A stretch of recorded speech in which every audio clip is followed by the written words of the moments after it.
மூஞ்சிலாம் பாத்து குட்டி போய்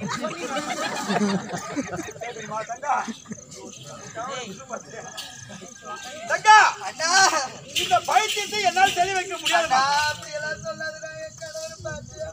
தங்கிச்ச பாகத்தான் மச்சான பாகத்தான். சரி தங்கா மிஸ் சொல்றது கேளுடா. மிஸ் சொன்ன மாதிரி ஒழுங்கா ஒரே இடத்துல உட்கார்றா. எப்ப பார்த்தாலும் என்ன வந்து சரிப்பா கேக்குறப்பா போக மாட்டேப்பா சூவை கழட்டி பையில வைக்காதடா. சரிப்பா செய்ய மாட்டேப்பா போக மாட்டேப்பா வரமாட்டேப்பா. மருத்துவர் கான்வென்ட் ஸ்கூல்ல பையன் சொல்றதுல இங்க வந்து சொல்லிக்கிறேன்.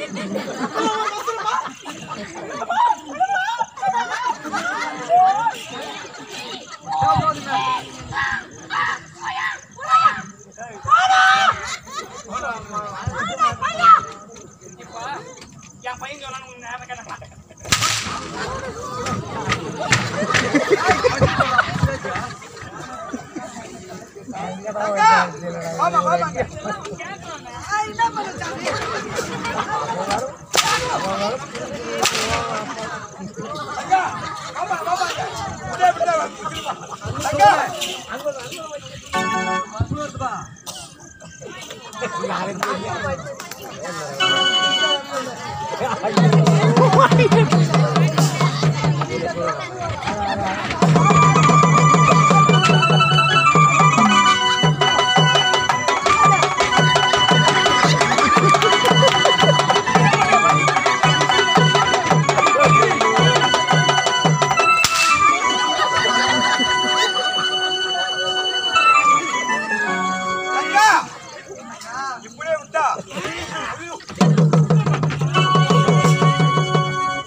என்னுடைய மனைவி நினைத்தால் இந்த பைத்தியத்தை தெளி வைக்கலாம். அப்படியா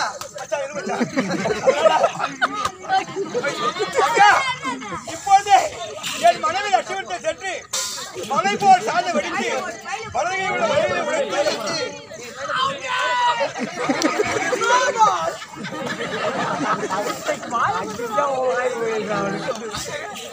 பைத்தியக்காரன் சிவன் பழக்கிறார் பைத்தியா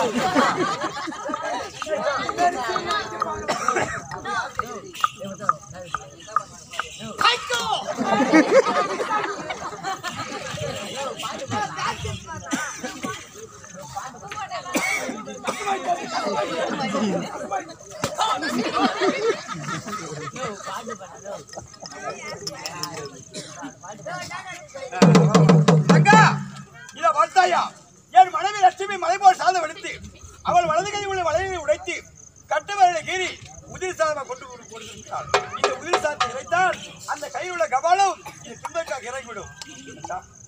கொஞ்சம் அமைதியாக மச்சா விகாரப்படாத மச்சா.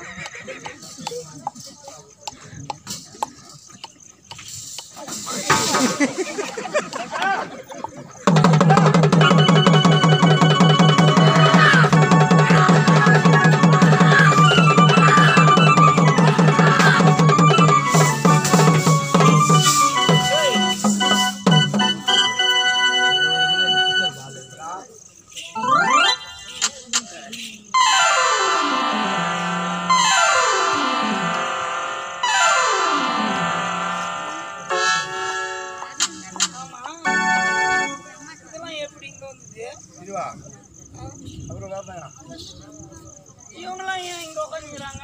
இவங்களா சின்ன சீனமாகலையா மண்டை போய்ப்பாங்க. நீ ஏன் இங்க வந்த? உனக்கு என்ன நடந்தது? உனக்கு ஒண்ணுமே தெரியாது. அதனால வா நம்ம வீட்டுல சாப்பிட்டு நிதானமா உனக்கு நடந்த கதை தெல்ல தெளிவா சொல்றேன். யார் வீட்டுல? வீட்டுல வச்சா யார் சாப்பிடுறதா? நீதான் வச்சா. நானா? ஆமா வீட்லயா? வச்சா யார் வீட்டுல யார் சாப்பிடுறது? வச்சா ஆட்டு சாணி அழிவு கிடக்குது, மாட்டு சாணி மக்கிங் கிடக்குது.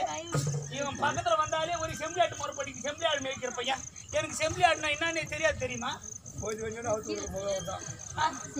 எம்ஜிஆர் நிக்கிற பையன் உங்க வீட்டுல வந்து நான் சாப்பிடணுமா? உங்க வீட்டுல சாப்பிட்ட நான் என்ன என் கௌரவம் எப்படி ஆகுது? என் கௌரவம் என் தர்மம் என்ன ஆகுது? உங்க வீட்டுல போய் நான் வந்து சாப்பிடணுமா? உங்க வீட்டுல பால் தயிர் வெண்ணெல்லாம் நல்லா இருக்குன்னு சொல்லுவாங்க.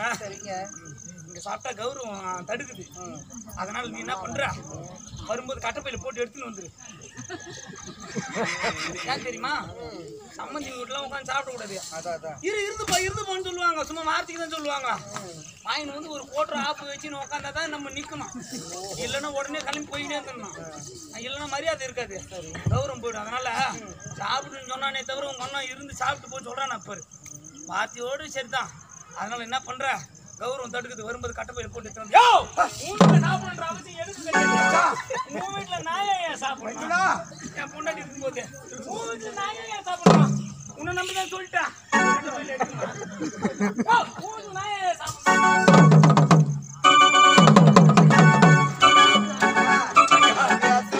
கௌரவம் எல்லாம் கட்டப்பையில தான் இருக்கு. கம்பூட்ல உட்காந்து தோற்க மாட்டாங்க, பின்னாடி கட்டப்பையில போட்டு எடுத்துக்கோங்கம்மா. ஈஸ்வர குடும்பத்திலிருந்து தான் இந்த ஊரு மக்கள் எல்லா உலகத்திலையும் நான் பிறந்த வீட்டுல என் பேர் நான் பொறுப்பு இந்த போய் என் பொறுப்பு கையால நான்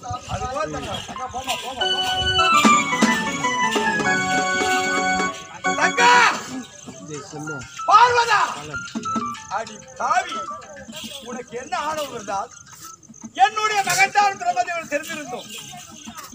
ஏதோ அறியாமல் தெரியாம ஒரு சிறிதவர் செய்து விட்டார். உன் கணவர் அமரக்கூடிய ஆசிரியர் அமரக்கூடாதா? அவ்வளவு தகுதியா நீங்க? என்ன தைரியம் இருந்தால் உன் கணவனை தூண்டுதல் செய்து என்னுடைய மகனுடைய சிரத்தை நீ அறுத்தாய் அல்லவா? விடமாட்டேன், உன்னை சத்தியமா உன்னை விடமாட்டேன். அடுத்த பிறவிலே நீ ஒரு மன்னனுக்கு மகனாக பிறக்க போகிறாய். எப்படி தெரியுமா? அயோத்தி விராட்டு ஆளக்கூடிய கைவத மன்னனுக்கும் கைவத பூசணிக்கும் மகளாக நீ ரேணுகாவாய் பிறக்க போகிறாய். உன்னுடைய வயிற்றிலே நான் 5வது பிள்ளையாக பரசுராமனாக பிறக்க போகிறேன். இப்போது எப்படி உன் கணவன் தூண்டல் செய்தாயோ அதே போல் உன் கணவன் ஜபலக்கு தூண்டலோடு உன் சிரத்தை நான் அறுக்கிறேன்.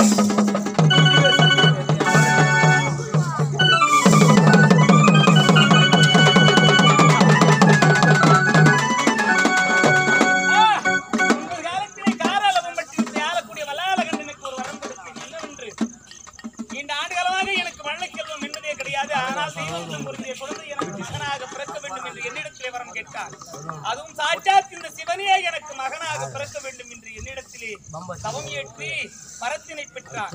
காலமும் நேரமும் கணிந்து வரும்பொழுது உன்னுடைய மனைவி நிசாசனின் வயிற்றிலே இந்த சிவபெருமான் கருவாக எனிப்பேன் என்று அன்று ஒரு நாள் அவனுக்கு வரம் கொடுத்தேன். கேட்டவர்க்கு தட்டாமல் கொடுப்பதினால் எனக்கு தட்டான் என்று இருந்தது. ஆகையால் அந்த வல்லாளகண்டன் கோரிய வரத்தினை வாரி வழங்கிவிட்டேன். காலமும் நேரமும் இப்போதுதான் கணிந்திருக்கிறது. இப்பொழுதே காராள பூம்பட்டினம் சென்று வல்லாளகண்டனுடைய மனைவி நிசாசனின் வயிற்றிலே இந்த சிவபெருமான் கருவாக ஜனிக்க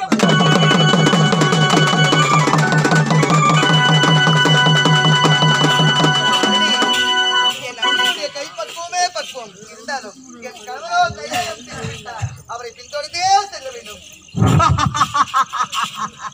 யாரது ஆணவ சிரிப்பு சிரித்துக் கொண்டிருப்பது? உன்னால் அறுபட்ட பிரம்மனை சிரம் பேசுகிறார் அடி சக்தி. அடே அறுபட்ட பிரம்ம சிரமே, உனக்கு எவ்வளவு ஆணவம் இருந்தால் என் முன்னே தோன்றி ஆணவ பேச்சு பேசுவாய். என்னடா வேணும் உனக்கு? உனக்கு தைரியம் இருந்தால் என் சிவனை தொட்டு பாரடி, தொட்டு பார். அட பாவி, இந்த உலகத்துக்கே படியிறக்கும் எனது சுவாமி கருத்தை பற்றி கொண்டு என்னவெல்லாம் ஆட்டமாடினாய். இதுவே பாமர மக்கள் யார் கருத்திலாவது கிடைத்தால் அவர்களுக்கு என்ன நிலைமை ஏற்படுமோ? விடமாட்டேனடா. பாருடா, ஆணவம் பிடித்தவனே, இப்பொழுதே பார் உன்னை யார் என்று சொல்லக்கூடிய கடலை வீசி